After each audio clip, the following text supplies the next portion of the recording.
it's really just about keeping our bodies moving and healthy. And without further ado, I feel very fortunate and honored to introduce our expert, our guest speaker. Katie is actually here with us tonight, and she is our senior food scientist. So Katie Burton, am I pronouncing that correctly? Your last name, Katie? I just wanted to. You are, yeah. She received her Bachelor and Master of Science in Food Science from Brigham Young University. She started her career at General Mills and worked on several product categories during her career. She was also part of an international joint venture between Nestle and General Mills. And Katie left General Mills after 13 years, wow, and joined the USANA R&D team, which I just learned tonight. It's officially 2 years, right, Katie, that you joined our R&D team? How amazing. Yep. Such an incredible R&D team. And she's worked on several products, and specifically for our active nutrition line, most notably the new Active Nutrition Nutrimeal Whey and shakes. And in her spare time, Katie enjoys rock climbing, mountain biking, traveling, and spending time with her family. Some of my favorites too, Katie, so we have a lot in common. So thank you, Katie, so much for being here tonight. We're really excited to learn from you. Take it away. Let's give her a warm welcome. Okay. Make sure my screen shares appropriately.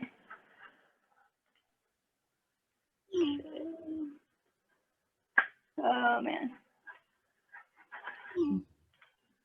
Okay. Perfect. Awesome. Thank you. It's so good to be with you. And I'll do a little bit of intro myself, just because I am pretty new. But I appreciate the warm welcome from the team here. So I appreciate everyone taking a little bit of time out of their day to come and listen to these presentations. So I'm super excited to be kicking off a new year with 2021. I know that 2020 was a lot of challenges with economic and health and social. And so for me, I thought this was perfect of, this is a great time to reset and take control of your life and look for ways to optimize your health. So just to dive in a little bit more about me. So like they mentioned, my name is Katie, and I've been a part of the research and development team here for almost 2 years. Like it was mentioned, I have a master's degree in food science from Brigham Young University. And so combined total with my time at General Mills and time at USANA has been about 15 years in the food industry. So like was mentioned, a lot of my time was spent at General Mills, working on a lot of products. I was part of a global team, and so I worked on a lot of products for Central and South America, most notably Mexico, Chile, Colombia, Brazil, and then I did a couple of projects in Belgium and Switzerland as well. So I loved my time at General Mills, but I was looking for a new challenge and found this role at USANA, and it has been amazing since I've walked through the door. And during my time here, I spent a lot of time working on the active nutrition products, and they're going to be coming out here in a couple of months. I'm so excited for you guys to see these products and to try them. So overall, it's been a great time here. When I was at General Mills, I was based in Minneapolis, Minnesota. And as you can see, I did all things Minnesotan, including dog sledding. And then, like mentioned, outside, I really enjoy traveling and going on adventures while I travel. So this is me hiking in the glacier in Iceland and then canyoneering in Bali. Mountain biking, totally got into mountain biking when I moved back to Utah. Rock climbing still is a huge passion of mine. Hiking is awesome in Utah as well. And then I have a pretty large family, and so it's great to be able to be near them and spend time with them. So overall, I'm sure some of you might be thinking, all right, you're talking about exercise, but you're a food scientist, so what gives? I would just say I have a huge passion for exercise and fitness. And so when they asked me to pick a topic, this was like right off the top of my head was something that I wanted to talk about tonight. So exercise is a ginormous topic. and I'm sure no one wants to be here until midnight. So I will focus my presentation on the what, the when, and the why of exercise. So just to make sure we're all on the same page, I'm going to define what is exercise. So there are 4 types of exercise, and with each of those, there's health benefits associated with it. But the 4 types are endurance, strength, balance, and flexibility. Now, tonight, I'm going to really focus in on endurance and strength. And I'll define those again, just to make sure that we're all thinking and talking the same thing as I go through this presentation. So for endurance, that's also called aerobic exercise. Now, the key to this is that you elevate your heart rate and your breathing increases. So a lot of people associate this type of exercise with going to the gym and slogging it on the treadmill for 30 to 60 minutes. And I'm not gonna lie, if you ask me that, I'm gonna say that sounds miserable. And I'm sure, you know, some of you can corroborate that. And then, you know, if people think that that's all the exercise is, then, you know, they may say, you know, I'm out, I'm not gonna exercise. But aerobic exercise runs the gamut, and it can be done in so many locations and in so many different ways. And we've, you know, showed a couple of examples here with sports and biking, cross-country skiing, swimming, dancing. So many things that you can do for aerobic exercise.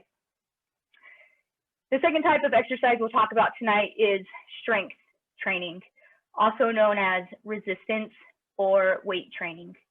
Now, the key to this form of exercise is to use resistance in order to induce muscular contraction. So with that, muscles are broken down during strength training. So your body has to increase the muscle protein synthesis, and that causes your muscles to grow. Different types of strength training, you know, you can go with the traditional lifting weights. You can use your own body weight, or you can use resistant bands. So that's the what is exercise. The when, or how much should you exercise? Now, this is taken straight from the Department of Health and Human Services, and their recommendations are to get at least 150 minutes a week of moderate exercise, or 75 minutes a week of vigorous aerobic activity. Or you can do a combination with moderate and vigorous activity. And then in addition to that is to do 2 strength training sessions for all the major muscle groups in your body. So what could this potentially look like? You know, your week could consist of taking a class online or at the gym, so maybe a Zumba or spinning or kickboxing class. If you go on a walk or a bike ride or a hike outside, a high intensity interval training, and then 2 full body weight training sessions during the week. So I'm sure some of you are looking at this and saying that is an extreme amount of time, and you know, it may put you off from exercise. With that, I would encourage you to increase the amount of your exercise by up to maybe 30 minutes a week. It's, you know, certainly a good starting point for you to build off of. And with exercise, you're going to reap health benefits no matter how much you put into it. Certainly, you're going to get more health benefits with the more that you exercise. So we've covered the what and the when, and I'm going to spend most of my time talking about the why. Why should we exercise? So regular exercise may help prevent or manage many health problems and concerns, but tonight I'm going to focus on depression and anxiety, coronary heart disease, type 2 diabetes, and weight maintenance. Now, I always have to put in the caveat to talk with your doctor and make sure that you're working with your doctor to find the right exercise plan based on you and your health needs. So I've got a lot of studies that I've pulled information from for tonight's presentation. instead of going through the boring details of listing the name of the study and all the authors, I've just got screenshots of the information. So I'm going to first talk about mental health. So focus on depression and anxiety in regards to exercise. So this study was done in Europe with adolescents, and they showed a really compelling link between physical activity and mental health. So the adolescents were provided a questionnaire where they answered questions about their physical activity, their participation in sports, and for the quote from the article, a validated instruments assessing well-being, depressive symptoms, and anxiety. So they had a validated method to really dive into their mental health. So overall, the outcomes from this study show that the frequency of physical activity had a positive correlation with well-being, and individuals with lower frequency of activity showed more symptoms for both anxiety and depression. So to put this in layman's terms, this means that individuals that exercise more frequently are more likely to have fewer symptoms of anxiety and depression. Another article that I read was by the Cochrane Institute. They did a huge review on mental health and exercise. If you are unfamiliar with the Cochrane Institute, it is a British international charitable organization that reviews medical research findings in order to facilitate evidence-based options about health interventions. That is a mouthful. So really what they're looking at is a multitude of studies and finding where is the evidence pointing to that there may be, if you implement this, that you could have positive health benefits. And so this one was focused on mental health. And with this, they wanted to look at exercise versus pharmacological treatment. And what they found was that there was no significant difference between the test groups that had pharmacological treatment or exercise. Pharmacological treatment means it's medication, whether it's prescribed by your doctor or your psychiatrist, to treat depression and or anxiety. So the review concluded that if you have resistance or mixed training, they were more effective than if you did aerobic training alone. So just to recap, so these test subjects benefited equally whether they were in the exercise group or in the medication group. And then if they were in the combination of aerobic and resistance training group, that was the most effective. So overall, this shows the exercise can be really powerful to help individuals with mild depression and anxiety.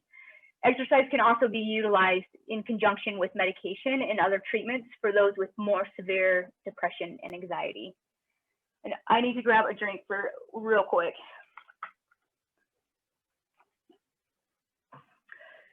So from a personal experience, physical activity and exercise has been really key for me in my mental health. And to give a few reasons why. One, my mind is so focused on what I'm doing with the exercise that it doesn't have time or capacity to think about negative things or the stresses in my life. The social aspect, being outside with friends is awesome. Being out in nature and getting fresh air and sunshine is really good for me.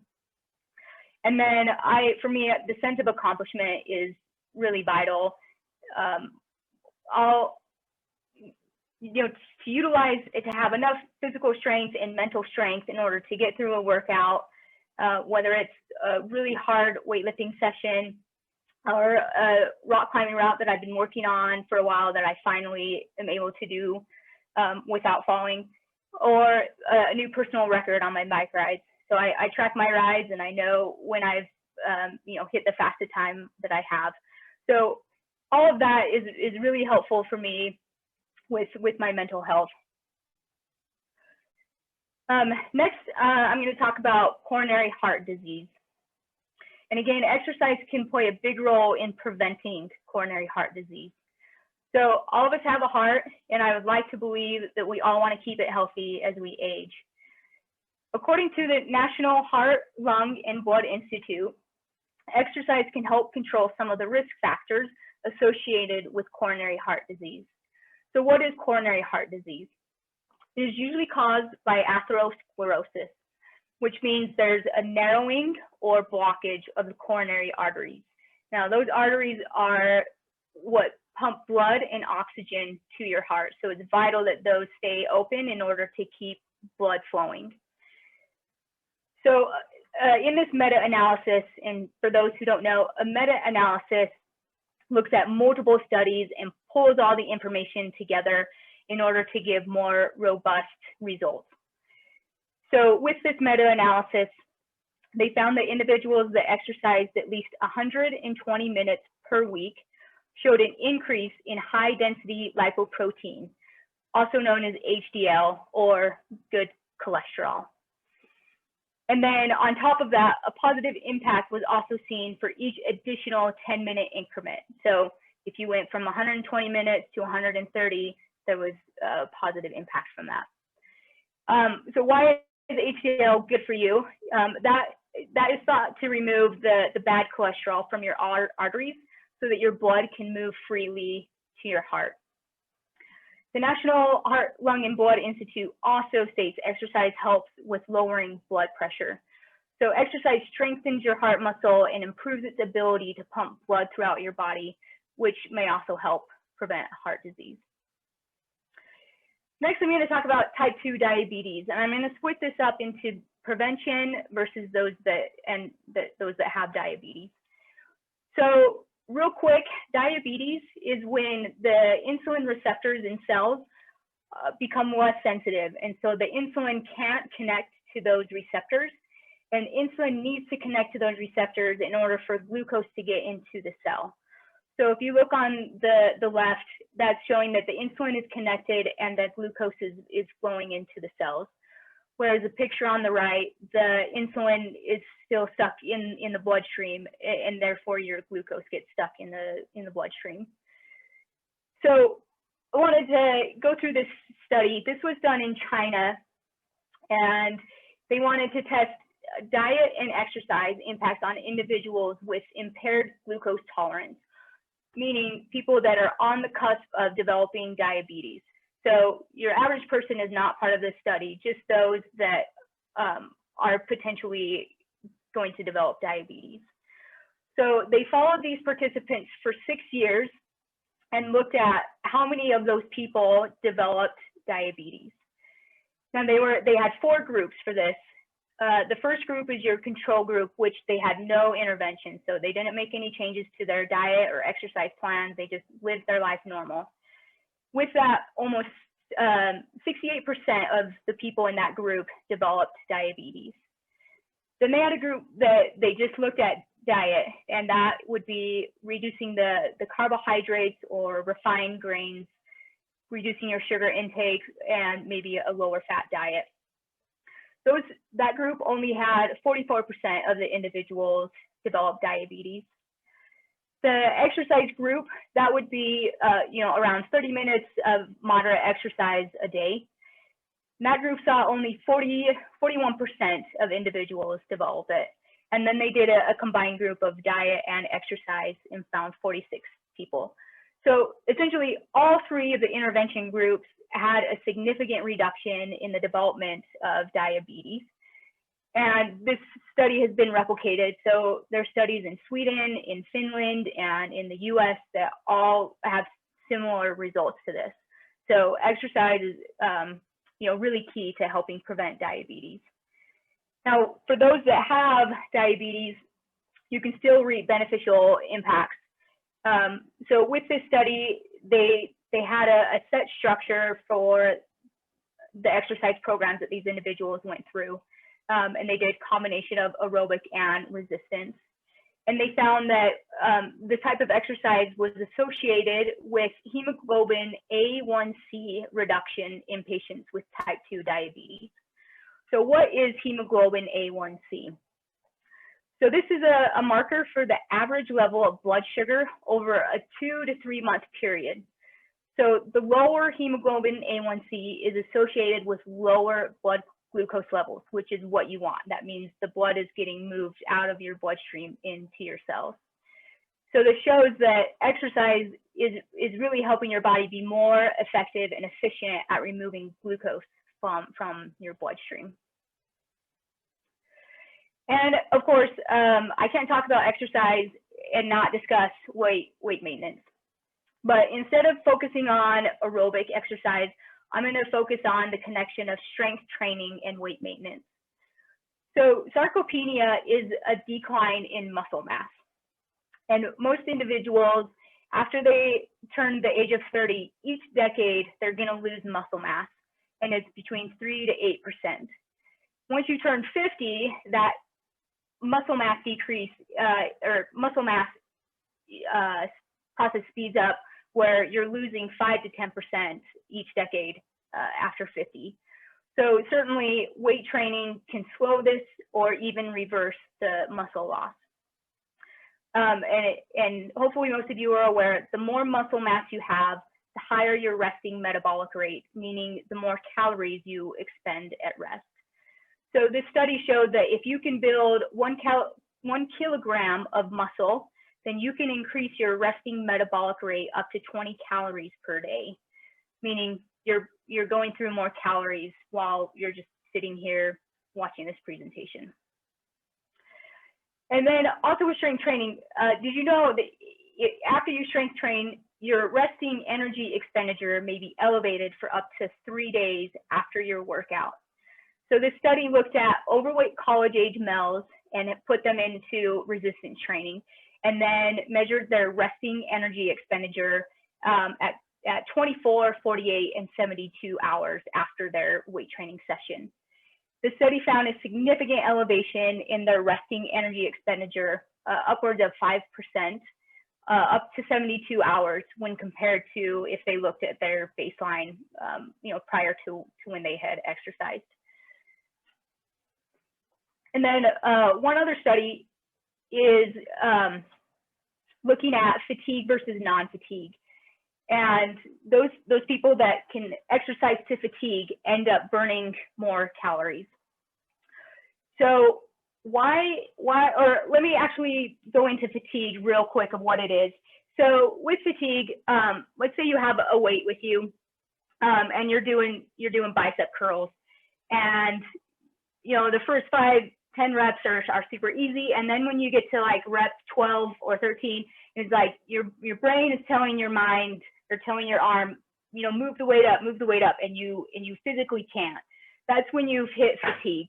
And so fatigue is really important in order to help expend that 72 hours of increased energy expenditure, and to get more calorie expenditure just during your workout. So a lot of information for strength training, just to bring it all together. So if you look at the energy used during weightlifting to fatigue, to where you can't lift anymore, the resting energy expenditure for up to 72 hours after training, and then the increased metabolic rate, these study participants expended up to an extra 100 calories per day. So a huge calorie expenditure for a pretty small time investment. So I've hit on a lot of information, so I'm just going to go through a quick recap. So aerobic exercise and resistance training, highly beneficial and may help with mental health, heart health, type 2 diabetes, and weight maintenance. Getting 150 minutes of aerobic exercise and 2 strength training sessions each week is recommended. And then certainly if that is too much of a time investment, just do something, anything that you can fit into your schedule. I also encourage you to find something that you enjoy, because you're going to be much more likely to stick with it. So for me, it's rock climbing. I will always make time for rock climbing, no matter how hectic my week is. You can also join a workout group or a club in order to have a group to help you stick with it. Exercising with a friend, certainly for me, that's helped, because I know that there's been times I've committed to go on a hike and I get home from work and I'm like, I don't want to go out. But I've already committed, and then it turns into a great experience.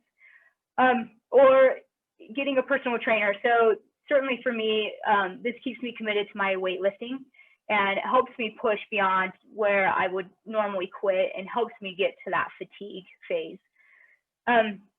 Overall, I hope this has been beneficial. I was rushing through this, so I apologize for those that were getting translation on the spot. Amazing, Katie. Wow. I have so many notes. I've written down so many great tips. Thank you so much. I'm sure everyone's feeling that way.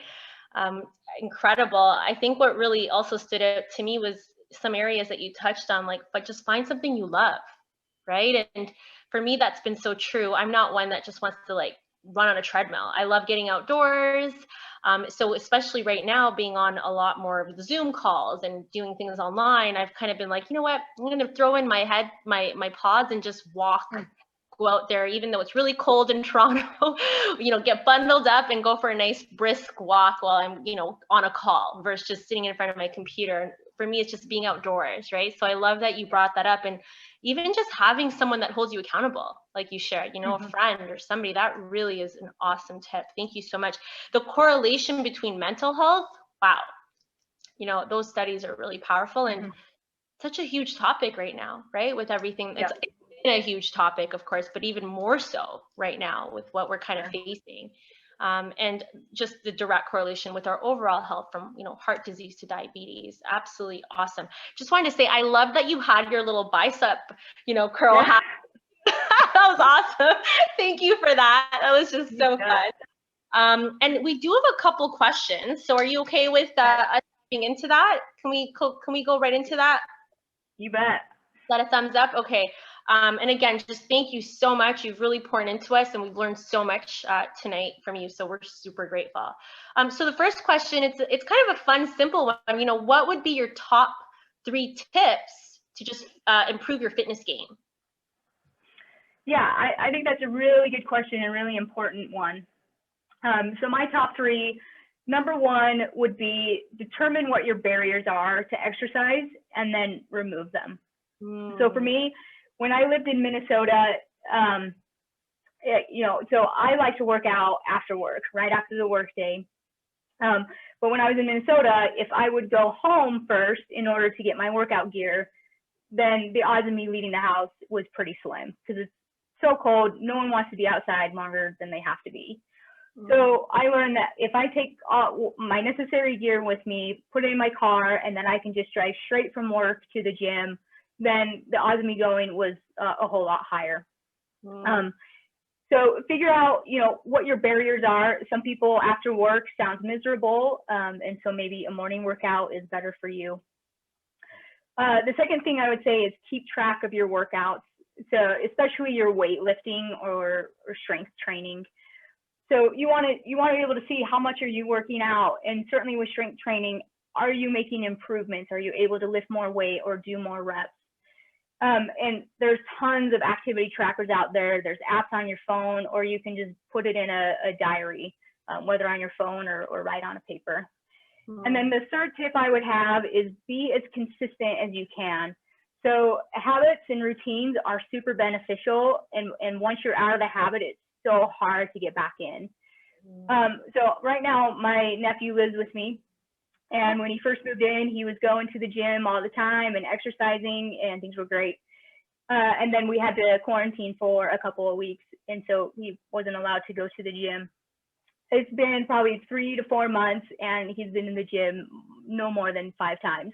And so for him, it was like he got out of that habit.